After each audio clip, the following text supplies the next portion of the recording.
we had finished Fallout 3, and we're always like going into the next project, even before the one comes out. And so we had started Skyrim, which everybody knows. And then Fallout 3 comes out, and it was a really, really, big hit for the company. And they're like, okay, so what's the follow-up? And I was like, well, we're doing Skyrim, so it'll be Fallout 4. And there was a push like, well, we could, we have this now. We've made this successful. Let's not let the chance pass by. We should do a big expansion pack or something like that. And are there companies that we could do it? And we knew the folks at Obsidian, and it was sort of immediate. Well, there's only one group that we would really want to do this. And it actually started as a big expansion pack for Fallout 3. And I felt really strongly it should be its own game. As we started talking with Bethesda about doing Fallout New Vegas, one of the things we needed to do was figure out, well, who was going to run the project, who was going to be the game director. And it was a very, very quick conversation because Josh Sawyer works for us at Obsidian. And it's interesting, he's sort of this second generation of Fallout lovers. My first exposure to Fallout was in, I think, 1997. It was when the original game came out. I was in college, and I kind of let it take over my life. I thought it was incredible. And I remember going online and reading something about like an evil ending. And I was like, whoa, wait, there's a different ending. And I looked into what was required for it, and it was a really negative karma. So instead of replaying the game, I actually went back through and just like murdered a bunch of people so I could see the evil ending. And so, yeah, I loved it.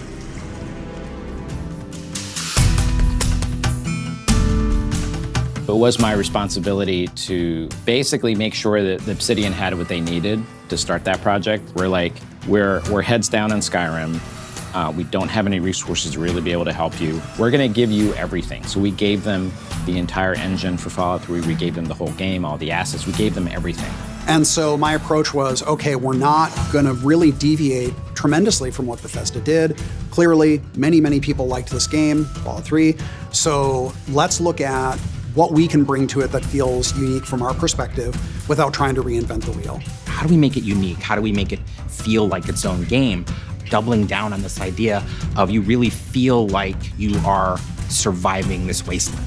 Even to the extent that we put this mode in that when you leave the first building, you're offered to go into survival mode where you have to drink water and you have to eat food and drugs do all this extra stuff to you. And then in terms of the story itself, I really wanted to bring back characters and factions or descendants of characters from the original games and, do the classic Obsidian, presentation of there are these factions that are vying for control. You come into the problem and you have to kind of pick a way to go through it and think a lot about your own values and deciding who you want to support or don't want to support. Caesar's Legion he invented as this group. They're horrible. I mean, they're just horrible. You are the courier Lord Caesar has spoken of. The slaughter begins then. But they have a sort of an ethos. They have who they are in this world. And that's how he brought it. He's like, well, I'm gonna let you, if you wanna side with him, you side with him. If you don't, you wanna kill him, kill him. And he kept to that through the whole development. And I think that's maybe one of the reasons why people love it so much, is they can go into this Fallout world and just be who they wanna be.